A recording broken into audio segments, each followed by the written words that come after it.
कभी कभी हम कुछ चीज़ों को किसी शब्द से नहीं जोड़ सकते।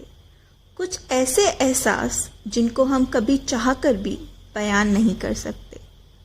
नहीं समझ आता कि उसको जोड़ें तो किससे, और कौन सा शब्द उस चीज़ के साथ न्याय कर पाएगा। ये कहानी कुछ ऐसी ही दुविधाओं को दर्शाती है।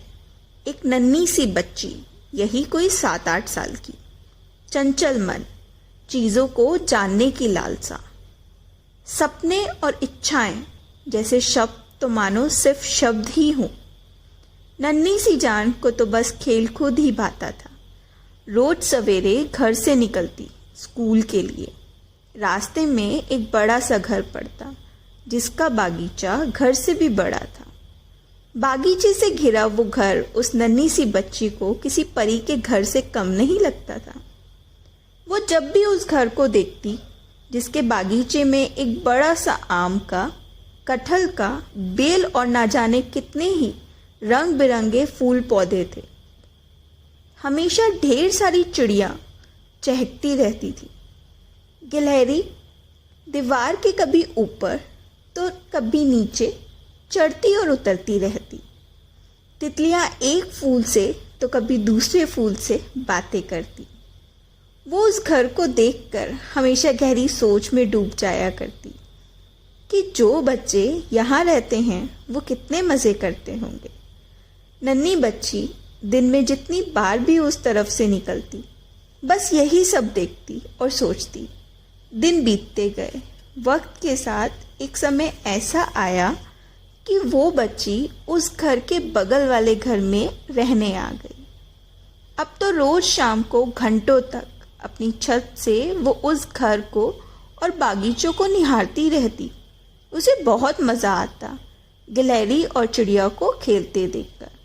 कभी कभी तो वहाँ नेवला और सांप भी आता था। दिन बीते, महीने बीते, साल बीते। वक्त के साथ वो बच्ची भी बड़ी हो गई। अब उसकी ज़िंदगी में सपने थे, इच्छाएं थी।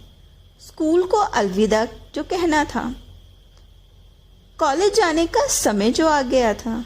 अब पड़ोस का घर और बागीचा उसके दिल दिमाग के किसी कोने में धुंधली सी एक बचपन की कहानी सा बनकर रह गया था, जो कहानी बड़प्पन की कहानी में कहीं खो सी गई थी।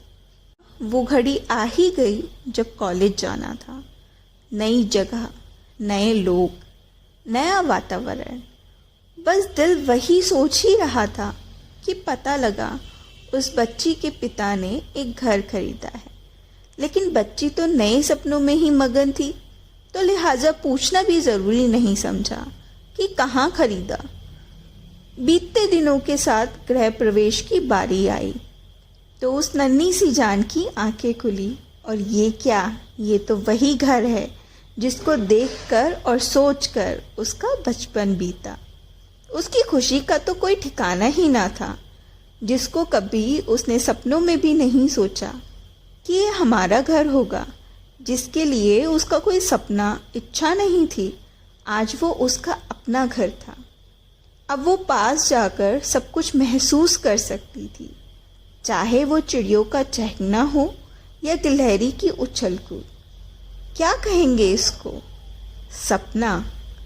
नहीं, उस बच्ची ने कभी सपना नहीं देखा कि मैं यहाँ जाऊंगी। इच्छा नहीं, कभी उसने उसको अपना कहलाने की इच्छा नहीं रखी। कहते हैं जो मांगो ये कायनात आपको ज़रूर देती है, लेकिन उस बच्ची ने तो कुछ मांगा ही नहीं। बस वो तो उसकी सुंदरता देखती और खुश हो जाती थी।